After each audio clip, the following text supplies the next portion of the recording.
Selamat berjumpa kembali dengan Cerbung Bersuara. Duhai Cintaku.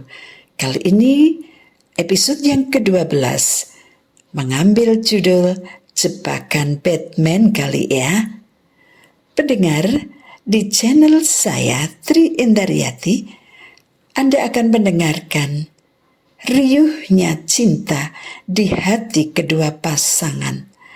Ada kecemburuan, ada perselisihan batin, ada juga getaran-getaran cinta yang tidak mudah dihentikan, apapun yang mereka pikirkan.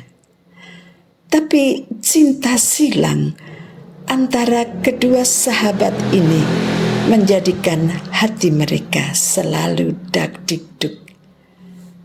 Ketika mendengar sesuatu yang memang ia lakukan, mereka akan mengira bahwa itu adalah jebakan Batman. Padahal belum tentu juga. Nah, pendengar, bagaimana akhir dari cerita ini? Silahkan mendengarkan sampai tuntas. Terima kasih untuk waktunya dan selamat mendengarkan.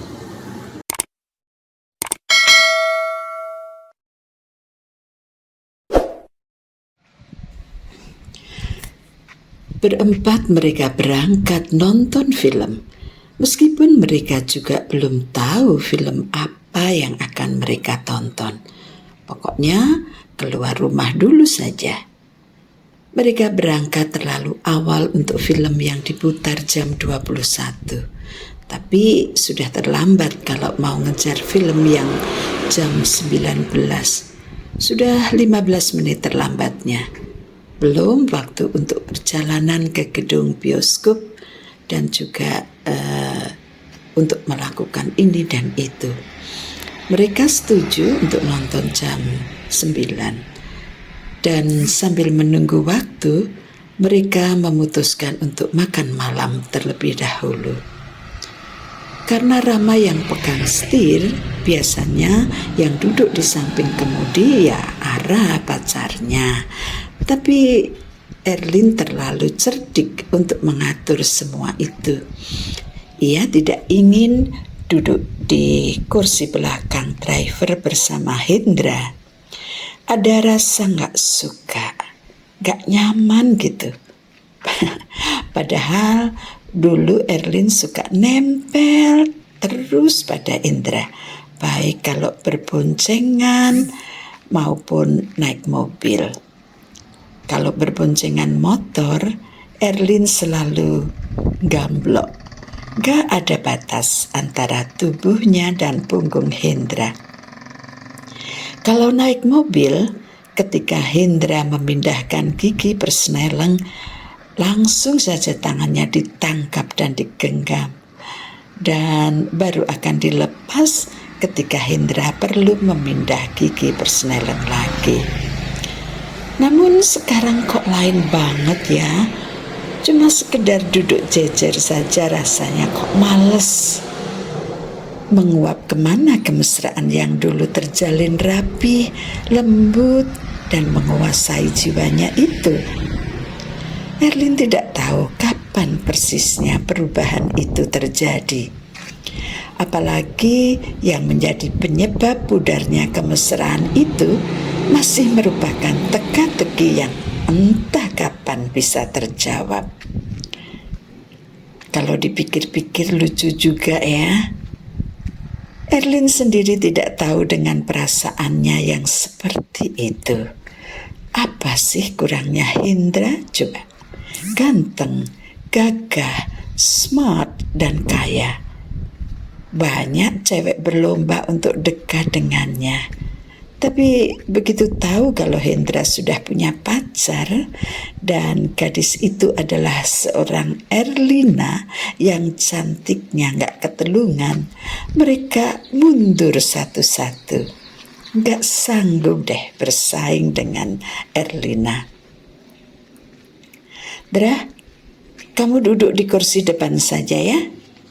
Nemenin Rama, ngobrol sama Rama. biar aku juga bisa ngobrol sama Ara. Alasannya begitu tepat, masuk akal. Terutama karena Hendra tidak punya prasangka apa-apa. Maka ia sama sekali tidak keberatan duduk di depan di samping Rama. Toh mereka juga bisa ngobrol. Sebaliknya, hati Ara kecut dibuatnya. Kesempatan manis ini ingin Ara nikmati dengan duduk di samping Rama dan memegang tangannya ketika tangan Rama berada di atas tuas gigi persneleng. Seperti dulu lagi ketika senandung cinta mereka masih bertalu-talu memenuhi relung hati keduanya. Sial, demikian batin Ara. Diliriknya Erlin yang langsung saja duduk di deret kursi belakang supir sambil menarik tangan Ara. Mau makan apa dan di mana nih? Kalau soto ada nggak ya malam-malam begini? Gila kamu, Ndra. Kamu nyidam, Pondra. Soto kok malam hari? Bakso sih banyak. Kalau soto biasanya siang hari. Ara yang menyaut pertanyaan Hendra sekaligus memberi jawaban. Gak tahu nih, kok tiba-tiba pingin makan sesuatu yang seger begitu. Rama dan Erlin jenggirat, bagai disengat kalajengking. Mereka berdua tidak berani merespon ucapan Rama dan Erlina. Takut ini merupakan jebakan Batman. Jangan-jangan Hendra sebenarnya tahu kalau aku dan Rama pernah makan soto bersama. Mungkin ada teman yang melihat dan menceritakan pada Hendra. Demikian pikir Erlina. Rama juga diam saja, tidak merespon sama sekali. Bahkan seolah-olah tidak mendengar. Dia konsentrasi pada jalan di depannya yang memang pada saat itu agak crowded. Sebenarnya hati Rama kecut juga. Gak menyangka Hendra akan melontarkan kata soto. Mungkin hanya kebetulan saja. Gimana nih jadinya? Mau makan apa? Erlin sedikit berteriak sambil mencubit pundak Rama yang duduk di depannya memegang setir.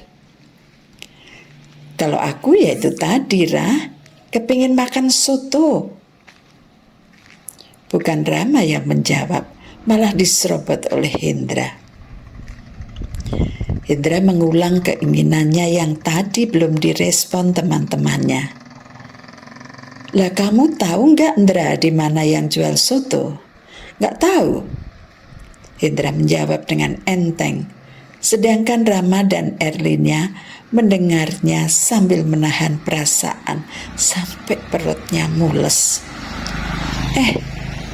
Kamu tahu nggak?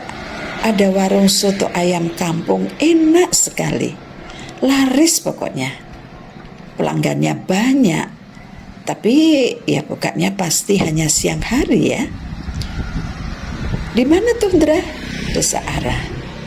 Kata temanku sih namanya warung soto karikatur. Katanya lagi sih warungnya itu di tengah sawah, dikelilingi tanaman padi dengan angin sepoi-sepoi yang sembribit. Romantis kan? Tapi ya itu tadi, bukannya siang hari. Kalau malam hari seperti sekarang ini, mungkin tinggal mangkok kotornya kali. Kamu mau po nyuci? Hendra mencoba bergurau. Namun tetap saja tidak lucu bagi Rama dan Erlina. Keduanya mencoba menanggapi dengan senyum yang dipaksakan.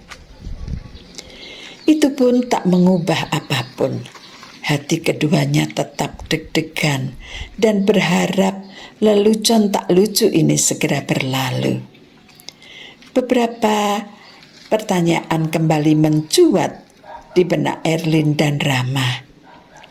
Apakah ini hanya suatu kebetulan atau sindiran yang memang sengaja ditujukan pada mereka berdua?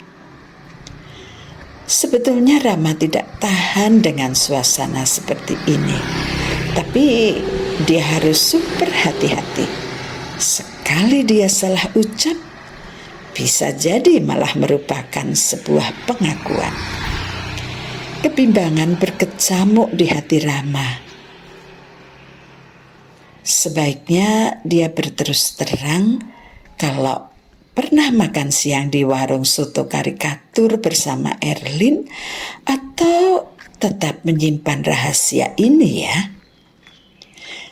Bisa saja dia berterus terang dengan memberi alasan yang masuk akal. Misalnya, makan siangnya tidak hanya berdua, tapi bersama banyak teman.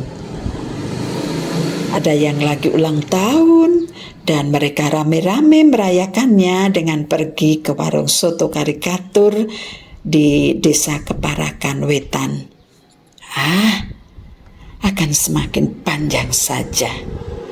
Demikian suara hati Rama. Kebohongan yang satu diungkap harus ditutup dengan kebohongan yang lain. Perang batin Rama berakhir setelah ia memutuskan, emang gua pikirin? Untuk menutupi kecanggungannya, Rama segera mengalihkan pembicaraan. Kemana nih jadinya? Aku harus lurus, belok kanan, atau belok kiri? Ketika mobil itu berhenti di perempatan traffic light, aku punya ide. Ara langsung menyaut. Apa, Ra?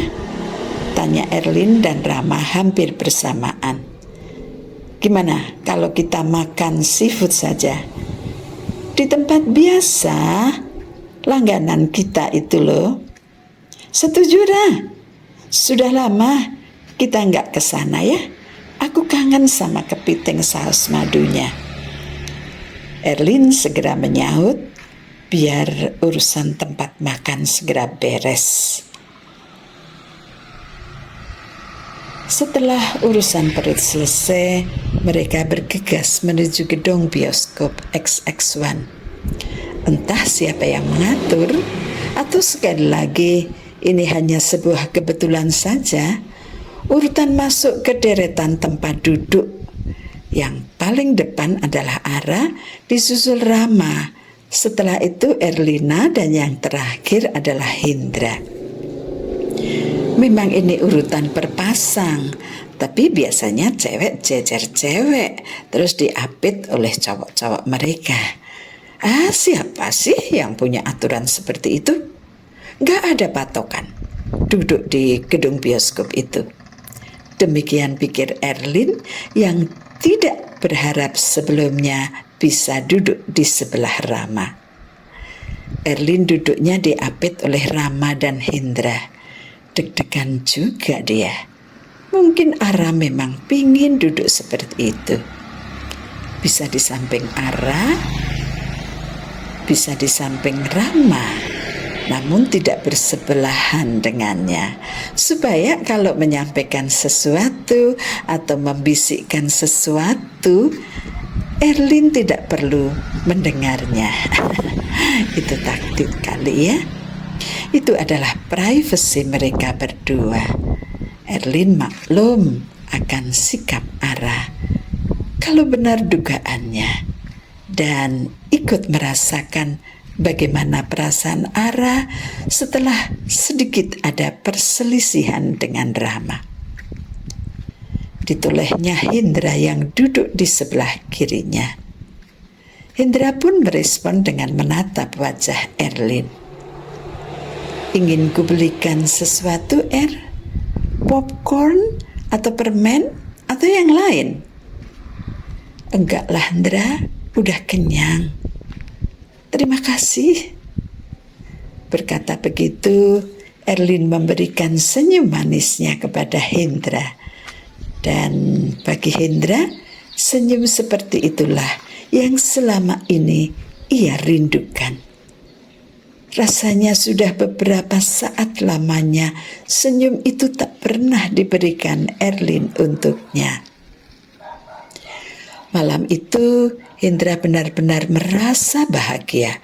Dunia cintanya kembali biru dan hatinya kembali mendendangkan lagu-lagu merdu mengiringi pengembaraan cintanya di lautan kasih hati Erlina.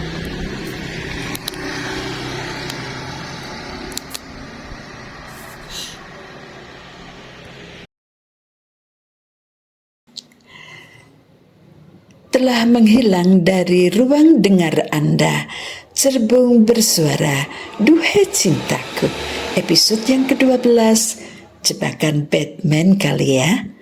Semoga pendengar terhibur dengan apa yang sudah kalian nikmati. Sampai bertemu lagi di episode selanjutnya. Terima kasih atas perhatiannya dan kita bertemu lagi di video berikutnya. Tuhan memberkati.